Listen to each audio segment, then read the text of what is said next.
Депониите во целата држава стануваат се поголем проблем кој единствено може да се реши преку интензивна соработка помеѓу општините и централната власт, изјави министерот за заштита на животната средина Насер Нуридини. Соработката меѓу локалните самоуправи, централната власт ќе придонесе трајно решавање на проблемите со отпадот на територијата на целата држава.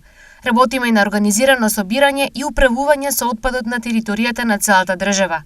Решавањето на проблемот со управувањето со отпадот бара силна поддршка од највисоките владини органи. Истакна Нуредини. Во делот на источниот регион овој проблем е голем, но веќе 15 години за него нема решение од различни причини, иако постапката за изградба на регионална депонија е започната. Во овој момент тука има преку 70 ѓубришта и нестандардни депонии и сите тие чекаат на формирање на јавно предпријатие. Работите одеа со добро темпо, но општина Свети Николе се спротистави на одлуката депонијата да биде во село Мечкуевци и поради ова проектот застана. За подсетување, пари за негова реализација се обезбедени од Европската Унија во висина од 40 милиони евра. Набавена е дел од механизацијата, а некои општини започнаа и со чистење на нестандардните депонии.